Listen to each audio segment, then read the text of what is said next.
तो आज का हमारा टॉपिक है संयोजी सेल के इलेक्ट्रॉन युग्म का विकर्षण सिद्धांत। तो चलिए टॉपिक की तरफ चलते हैं। क्या है तो संयोजी सेल के इलेक्ट्रॉन युग्म का विकर्षण सिद्धांत। Valence shell electron pair repulsion theory, जिसको शॉर्ट में VSEPR कहते हैं। होता क्या है, तो कोई भी अणु है उसकी आकृति कैसी होगी उसी को बताने के लिए ये थ्योरी क्या किया गया है, दिया गया है। तो अणुओं की वास्तविक आकृति क्या होगी, उसकी ज्यामिति क्या होगी और उसमें विभिन्न बंधनों के बीच का कोण क्या होगा, उसी को जानने के लिए कौन सा थ्योरी दिया गया है, उसी को जानने के लिए VSEPR थ्योरी दिया गया है। यानी कि इसको शॉर्ट में क्या बोलते हैं, तो VSEPR थ्योरी। ये दिया किसके द्वारा गया था, तो ये जो है यानी दिया गया था किसके द्वारा, तो नाइहोम एंड जिलेस्पी द्वारा। किसके द्वारा, तो नाइहोम तथा जिलेस्पी द्वारा दिया गया था। ठीक है, तो VSEPR थ्योरी के बारे में आपसे पूछे कि ये थ्योरी किसके द्वारा दिया गया था, तो आप क्या कह सकते हैं, तो नाइहोम और जिलेस्पी के द्वारा। और क्यों दिया गया था इसके बारे में तो हम बोले हैं कि किसी अणु की आकृति बताना हो और उसकी ज्यामिति बताना हो, उसकी आकृति कैसी है, इसी को लेकर के ये थ्योरी क्या किया गया था, दिया गया था। और विभिन्न बंधनों के बीच का कोण भी क्या होगा, वो यही थ्योरी क्या करता है, डिटरमाइन करता है। कुछ थोड़ा सा हिंट जो है, जब हम लोग प्रसंकरण पढ़ रहे थे, हाइब्रिडाइजेशन, तो वहाँ पर हम लोग जाने थे कुछ अणुओं की आकृति के बारे में। लेकिन ये जब टॉपिक हम लोग पढ़ेंगे तो ये टॉपिक पढ़ने के बाद हम लोगों को अणु की आकृति का जो कॉन्सेप्ट है पूरा का पूरा क्लियर हो जाए, क्योंकि डिटेल्स एक्सप्लेनेशन जो है इसी टॉपिक में हमको देखने को मिलेगा। ठीक है, तो शुरुआत करते हैं इस टॉपिक को। यानी कि हम लोग जान गए कि कौन दिए थे ये थ्योरी, तो ये थ्योरी दिए थे नाइहोम और जिलेस्पी। अब इसका जो है सो पॉइंट सब क्या कहता है, यानी कि नाइहोम एंड जिलेस्पी जो है अणु की आकृति के बारे में क्या क्या कहते हैं उसको हम लोग जानने का प्रयास करेंगे। तो इनका पहला पॉइंट क्या है, तो पहला पॉइंट है कि ये कहते हैं किसी भी अणु की जो आकृति है वो केंद्रीय परमाणु के संयोजी सेल में उपस्थित इलेक्ट्रॉन युग्मों की व्यवस्था पर निर्भर करता है। अब इसको समझते हैं। पहला पॉइंट, हम जो है लेविस बिंदु संरचना लिखने के नियम भी पढ़े हैं। लेविस बिंदु संरचना में हम क्या करते थे, एक परमाणु को बीच में रखते थे, अब बाकी जो परमाणु बच जाता था उसको कहाँ रखते थे, तो किनारे पर रखते थे। एक एग्जांपल से इसको समझते हैं, जैसे BeCl2 है। BeCl2 में यानी कि कौन केंद्रीय परमाणु होगा, तो BeCl2 में रूल होता है कि जो कम विद्युत ऋणात्मक होते हैं नहीं, या जिसकी संख्या कम हो। तो देखें तो इसमें दो तत्वों के परमाणु, एक बेरिलियम और दूसरा क्लोरीन। क्लोरीन के कितने परमाणु, तो 2, और बेरिलियम के कितने परमाणु, तो 1। तो इसका मतलब है कि यहाँ पर Be को बीच में रखा जाएगा और Be किस नाम से जाना जाएगा, तो Be केंद्रीय परमाणु के नाम से जाना जाएगा। और बचेगा क्लोरीन नहीं, जो कि इसके साथ बंधन के माध्यम से क्या होगा, तो जुड़ेगा। तो BeCl2 में आपसे पूछे केंद्रीय परमाणु कौन है, तो आप बता सकते हैं कि इसमें केंद्रीय परमाणु जो है क्या है, तो बेरिलियम। तो केंद्रीय परमाणु का मतलब हो गया कि जिस परमाणु को उस अणु में या उस अणु की संरचना लिखने के दौरान क्या किया जाएगा, तो बीच में रखा जाएगा। यानी कि कोई अणु है, उस अणु में कोई एक ऐसा परमाणु होगा कि उसकी संरचना लिखने के दौरान उस परमाणु को उसके बीच में रखा जाएगा। जैसे कि मान लीजिए सिंपली एक अलग तरह का एग्जांपल, AB4, तो A के परमाणुओं की संख्या क्या है, कम है, यानी एक ही है, और B के परमाणु की संख्या कितनी है, 4 है। इसमें केंद्रीय परमाणु कौन होगा, कैसे हम समझेंगे, तो सिंपल है कि A के परमाणु की संख्या कम है तो A बीच में जाएगा, बाकी जो बचे परमाणु B के वो सब A के साथ क्या होंगे, तो जुड़ेंगे। तो A के साथ जुड़ेंगे यहाँ पर, तो A के साथ जुड़ेंगे तो यहाँ A किस नाम से जाना जाएगा, तो केंद्रीय परमाणु के नाम से। किस नाम से, केंद्रीय परमाणु के नाम से। अंग्रेजी में इसको क्या कहते हैं, तो सेंट्रल एटम कहते हैं। क्या कहते हैं, सेंट्रल एटम। तो किसी अणु में जो परमाणु यानी कि कम संख्या में हो उसको कहाँ रखा जाता है, बीच में, और बीच में रखा जाता है। उसके साथ ही जो बचे हुए परमाणु हैं उसको उसके साथ बॉन्ड के माध्यम से क्या किया जाता है, जोड़ा जाता है। तो जिसको बीच में रखा गया वो क्या कहलाएगा, केंद्रीय परमाणु। जैसे कि आप देखिए CH4 में देखिएगा तो चारों का चारों हाइड्रोजन किसके साथ, तो कार्बन के साथ जुड़ा हुआ है। तो यहाँ पर कार्बन कौन सा परमाणु होगा, तो केंद्रीय परमाणु। उसी तरह NH3 में जब आप देखिएगा तो तीनों हाइड्रोजन किसके साथ, नाइट्रोजन के साथ। तो यहाँ पर NH3 में नाइट्रोजन क्या होगा, केंद्रीय परमाणु। उसी तरह H2O में देखा जाए तो ऑक्सीजन के साथ दो हाइड्रोजन जुड़े हुए हैं, तो यहाँ ऑक्सीजन क्या हो जाएगा, तो यहाँ ऑक्सीजन केंद्रीय परमाणु हो जाएगा। नहीं तो केंद्रीय परमाणु का परिभाषा अगर देना हो तो आप कह सकते हैं कि जो परमाणु अन्य परमाणुओं से क्या रहता है, घिरा रहता है, उसी को क्या कहते हैं, तो केंद्रीय परमाणु। या कह सकते हैं किसी अणु में उपस्थित वे परमाणु जो दो या दो से अधिक परमाणुओं के साथ बंधन के माध्यम से क्या रहते हैं, जुड़े हुए रहते हैं, उसे हम क्या कहते हैं, केंद्रीय परमाणु। यानी कि किसी अणु में उपस्थित वे परमाणु जिसके साथ एक या एक से अधिक अन्य परमाणु क्या रहते हैं, जुड़े रहते हैं, उसी को क्या कहा जाता है, केंद्रीय परमाणु। तो एक टर्म हो गया क्या, तो केंद्रीय परमाणु। तो केंद्रीय परमाणु नहीं यानी कि सेंट्रल एटम, जिसको हम क्या कहते हैं, सेंट्रल एटम कहते हैं। तो पूछेगा ये क्या होता है, तो इसको थोड़ा मिटा देते हैं, कॉन्सेप्ट था हम लोग समझे हैं। और जिसको भी वीडियो अच्छा लगता है चैनल को, वीडियो को लाइक और सब्सक्राइब कर दीजिएगा। अब जो है यहाँ पर हम लोग केंद्रीय परमाणु का थोड़ा सा क्या समझना चाहते थे, तो डिफिनीशन, केंद्रीय परमाणु का डिफिनीशन समझना चाहते थे कि डिफिनीशन क्या होगा, अगर देना पड़े डिफिनीशन तब। नहीं ऐसे देने की आवश्यकता नहीं है, लेकिन अगर देना पड़े तो क्या देंगे, तो कह सकते हैं किसी अणु में उपस्थित वे परमाणु प्रायः सबसे कम क्या होगा, तो विद्युत ऋणात्मक।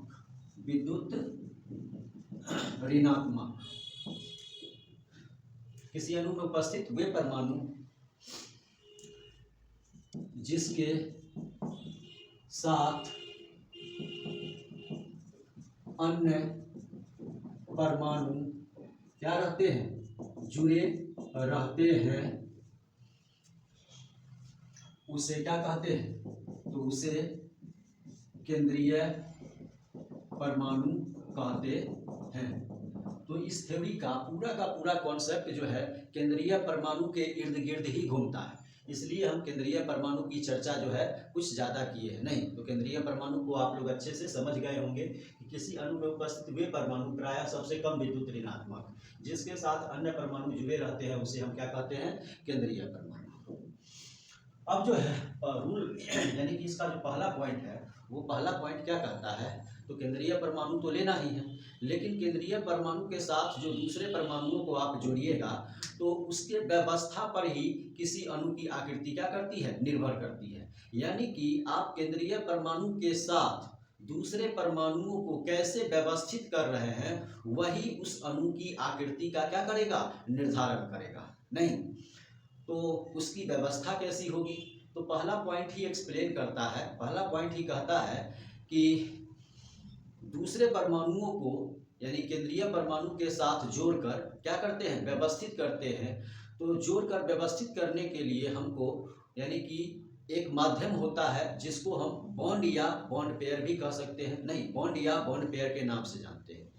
तो यानी अणु की जो आकृति निर्धारित होगी, नहीं जैसे ए कोई केंद्रीय परमाणु है और इसके साथ जो है मान लीजिए हमको यानी कि B C D E F G यानी कि इतने अन्य परमाणुओं को ए के साथ हमको क्या करना है, जोड़ करके व्यवस्थित करना है। तो जोड़ने के लिए हमको क्या मिलेगा, तो जोड़ने के लिए हमको बॉन्ड मिलेगा, जोड़ने के लिए क्या मिलेगा, बॉन्ड मिलेगा। अब इस बॉन्ड के माध्यम से हम इन परमाणुओं को इसके चारों तरफ कैसे व्यवस्थित करेंगे, वही व्यवस्था इस अणु की आकृति का क्या करेगा, निर्धारण करेगा। तो फर्स्ट रूल ही कहता है कि आप जो बॉन्ड पेयर को अरेंज कर रहे हैं इस तरह से अरेंज कीजिए कि उनके बीच विकर्षण कम से कम हो। उनके बीच विकर्षण क्या हो? कम से कम हो। तो केंद्रीय परमाणु के चारों तरफ बॉन्ड पेयर को इस तरह व्यवस्थित करना है कि उनके बीच विकर्षण क्या हो? कम से कम हो। नहीं तो एक ये पॉइंट हो गया, नहीं एक ये पॉइंट हो गया। उसके बाद जो है यानी कि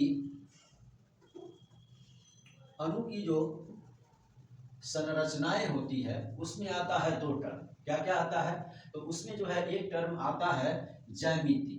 क्या आता है? ज्यामिति, नहीं ज्यामिति यानी कि ज्योमेट्री कह सकते हैं, ज्योमेट्री।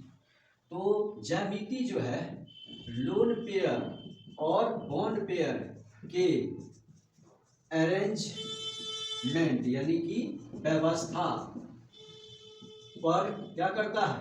निर्भर करता है। यानी किसी अणु की आपको ज्यामिति बतानी होगी कि उसकी ज्यामिति कैसी होगी, वो लोन पेयर और बॉन्ड पेयर दोनों के किस पर करता है? निर्भर, तो व्यवस्था पर। लेकिन आकृति जो है, लेकिन अणु की आकृति जिसको कि आप शेप कह सकते हैं, ये केवल बॉन्ड पेयर के व्यवस्था पर निर्भर करता है। नहीं, बॉन्ड पेयर के व्यवस्था पर निर्भर करता है। यानी ज्यामिति में लोन पेयर और बॉन्ड पेयर दोनों भाग लेते हैं। ज्यामिति निर्धारण में लोन पेयर और बॉन्ड पेयर दोनों भाग लेते हैं, लेकिन आकृति निर्धारण में केवल कौन भाग लेता है? तो बॉन्ड पेयर। नहीं, और बॉन्ड पेयर में भी कौन बॉन्ड पेयर? तो केवल सिग्मा बॉन्ड। केवल कौन? Sigma bond. नहीं, केवल सिग्मा बॉन्ड भाग लेते हैं। अब कुछ एग्जाम्पल देखेंगे तो और हमारा कॉन्सेप्ट क्या होगा? क्लियर होगा। उसके बाद कहता है एक विकर्षण का क्रम भी होता है। तो एक विकर्षण का क्रम होता है, उसको समझने से पहले थोड़ा सा एक कॉन्सेप्ट समझते हैं। जैसे कि ए मान लीजिए कोई केंद्रीय परमाणु है और ये उसके चारों तरफ का एरिया है, नहीं त्रिविमीय क्षेत्र है, त्रिविमीय क्षेत्र है। अब जो है यानी कि इसमें दो परमाणु को हमको इसके साथ जोड़ना है। जोड़ने के लिए हमको बॉन्ड है। तो मान लीजिए दो परमाणु, जैसे एक ये भी ऐसे और दूसरा भी ऐसे हम जोड़ देते हैं। नहीं, तो देखिए कि दो परमाणु जो बी ए के साथ जुड़ा है वो बहुत कम जगह इसके चारों तरफ का किया है? घेरा है। अधिकांश जगह इसके चारों तरफ का क्या है? खाली है। नहीं, यानी कि ये ए का परमाणु है, यानी कि मान लीजिए ये ए का क्या है? तो ये ए का खेत है। नहीं, और ए को दूगो बेटा है। ए को दूगो बेटा है तो क्या होगा? यानी कि पूरे खेत को ए दो बराबर भागों में बांटेगा। आधा खेत एक बी को और आधा खेत दूसरे बी को। यानी एक बेटा को आधा खेत और दूसरे बेटा को क्या करेगा? आधा खेत देगा। नहीं, क्योंकि यहाँ पर और तीसरा कोई है नहीं, इसलिए आधा आधा क्या करेगा? बांट देगा। तो उसी तरह ज्यामिति जो है लोन पेयर और बॉन्ड पेयर दोनों के व्यवस्था पर निर्भर करता है, लेकिन आकृति सिर्फ बॉन्ड पेयर के व्यवस्था पर क्या करता है? निर्भर करता है। नहीं, आकृति बॉन्ड पेयर की व्यवस्था पर निर्भर करता है। अब जो है एक रूल है। एक रूल क्या कहता है? तो कहता है कि केंद्रीय परमाणु के चारों तरफ का जो जगह है वो लोन पेयर अधिक घेरता है और बॉन्ड पेयर कम घेरता है। यानी कि ज्यादा जगह किसको चाहिए? तो ज्यादा जगह लोन पेयर को चाहिए, और कम जगह किसको चाहिए? तो बॉन्ड पेयर को। क्योंकि लोन पेयर ज्यादा जगह, मान लीजिए यहाँ पर इसका एक ही बेटा रहता है, नहीं एक ही बेटा रहता, और एगो जो है क्या रहता? तो लोन पेयर रहता। क्या रहता? Lone pair. तो कितना कितना जगह मिलता?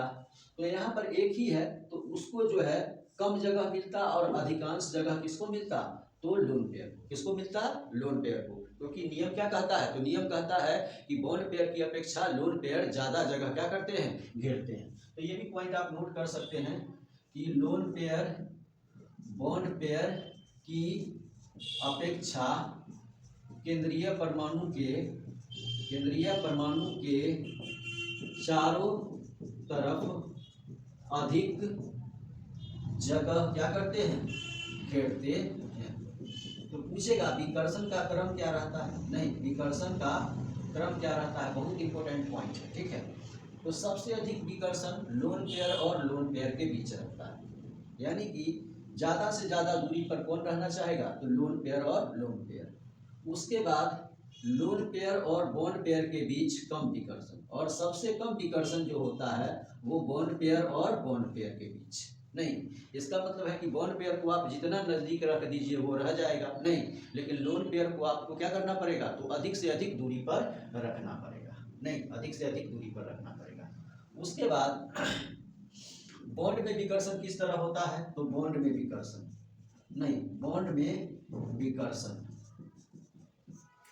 तो बॉन्ड में विकर्षण जो होता है, ट्रिपल बॉन्ड के बीच जो विकर्षण होगा वो डबल बॉन्ड से अधिक, और डबल बॉन्ड में जो विकर्षण होगा वो सिंगल बॉन्ड से अधिक। मतलब सबसे अधिक विकर्षण जो होता है किसके बीच होता है, तो ट्रिपल बॉन्ड के बीच।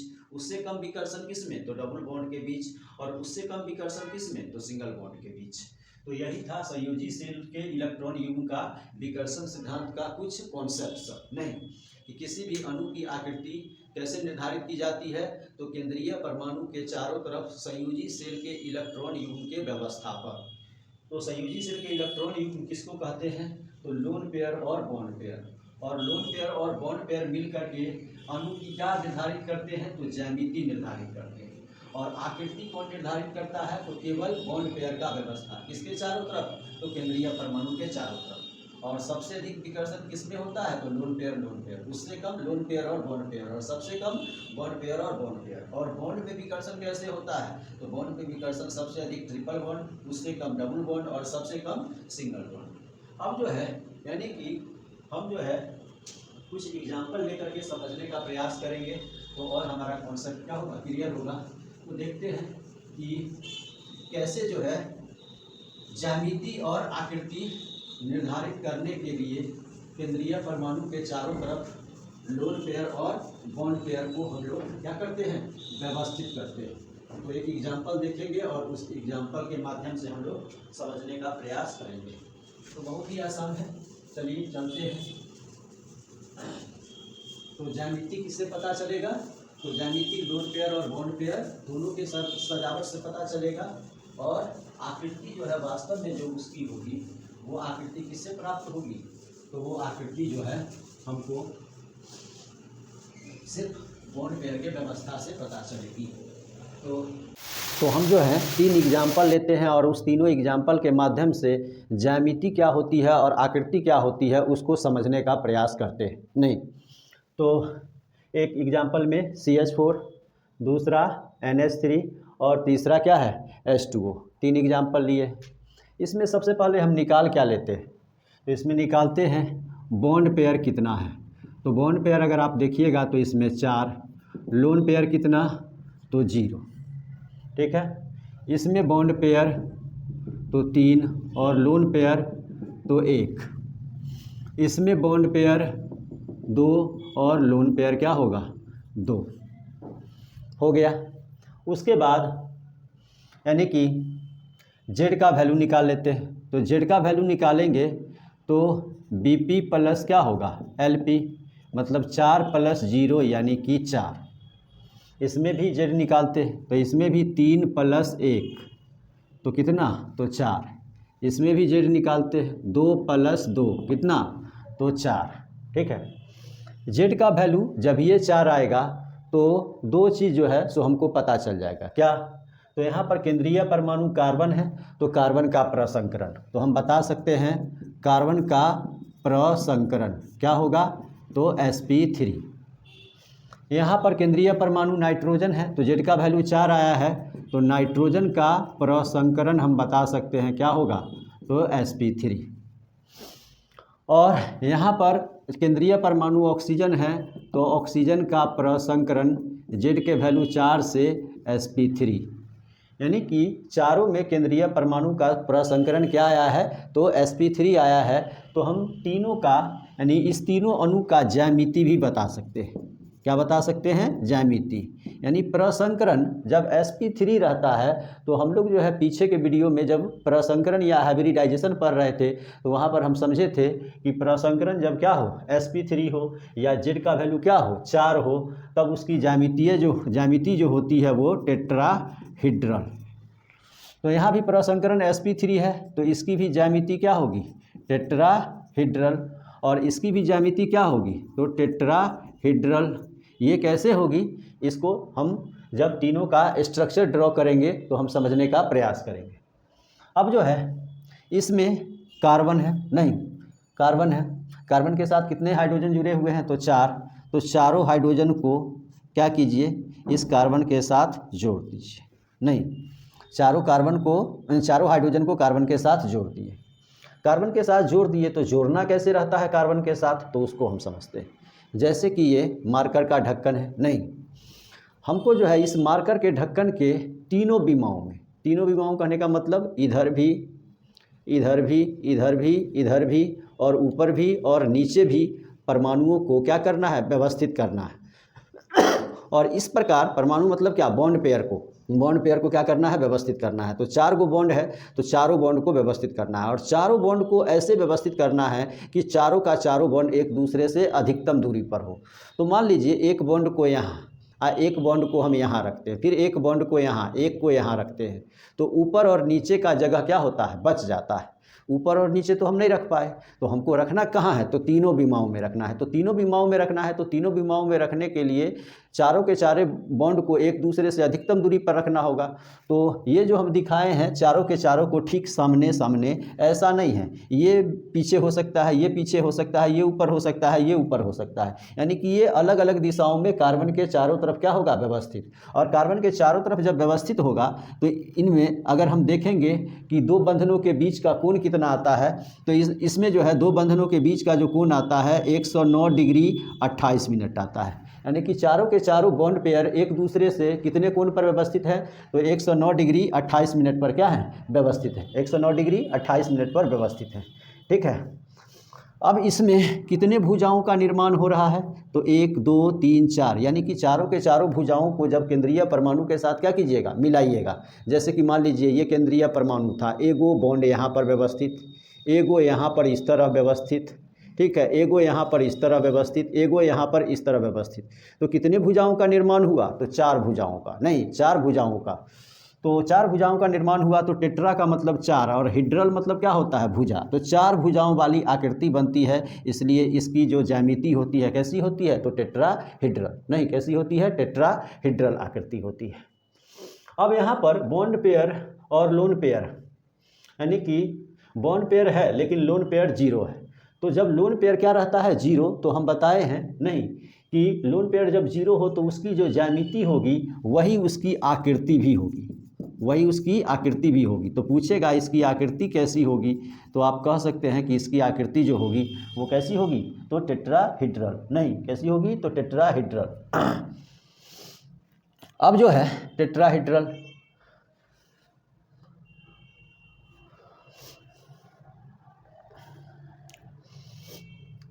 क्योंकि यहाँ पर लोन पेयर क्या है, तो 0 है, इसलिए उसकी जो ज्यामिति होगी वही उसकी आकृति होगी। अब इसका बनाते हैं, तो यहाँ पर हम नाइट्रोजन को बीच में रखते हैं, नहीं नाइट्रोजन को बीच में रखते हैं, तीनों हाइड्रोजन को इस तरह क्या करते हैं, व्यवस्थित कर देते हैं, एगो लोन पेयर को, नहीं।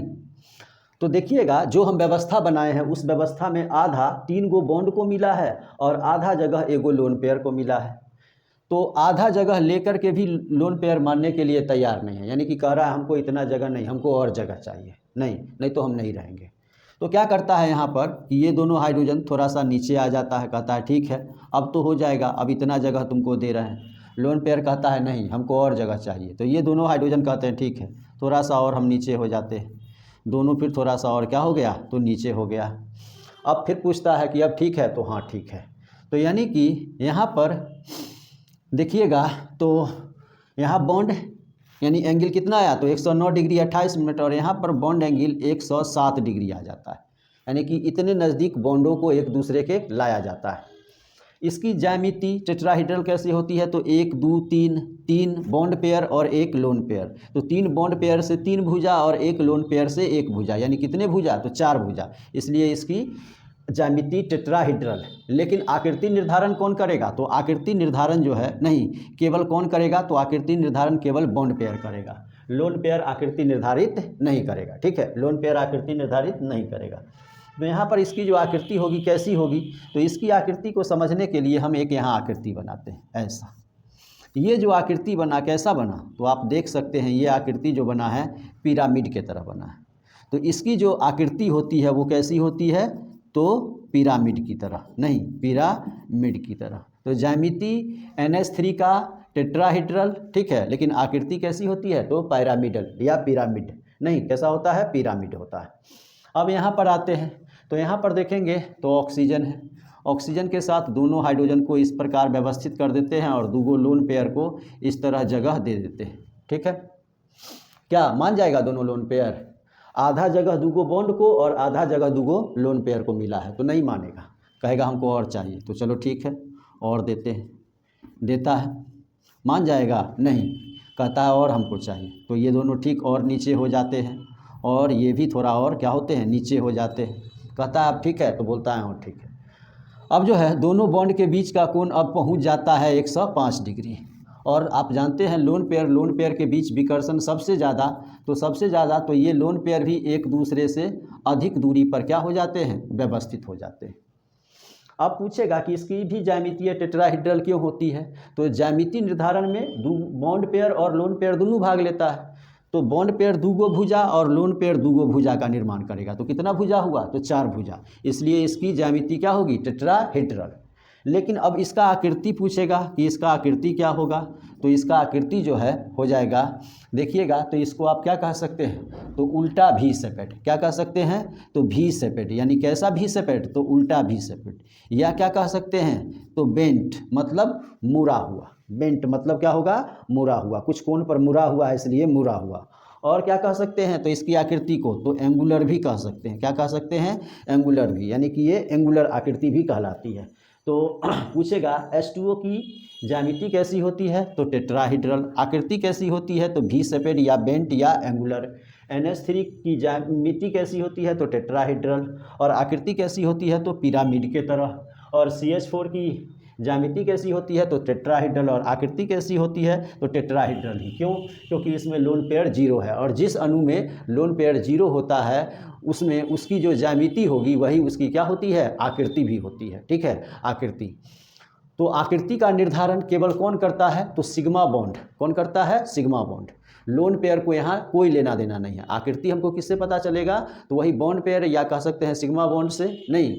और ज्यामिति कौन बताएगा, तो लोन पेयर और बॉन्ड पेयर दोनों मिलकर के। तो बहुत सारा एग्जाम्पल हम लोगों को समझना है इस टॉपिक में, अभी यहीं तक रहने देते हैं, फिर नेक्स्ट वीडियो में इसको फुल एक्सप्लेनेशन के साथ हम बताएंगे कि क्या होता है। ये तीनों जो एग्जाम्पल बताए हैं बहुत इंपॉर्टेंट एग्जाम्पल है, कई बार एग्जाम में पूछे गए हैं, नहीं वो भी कॉम्पिटिटिव एग्जाम में, ठीक है।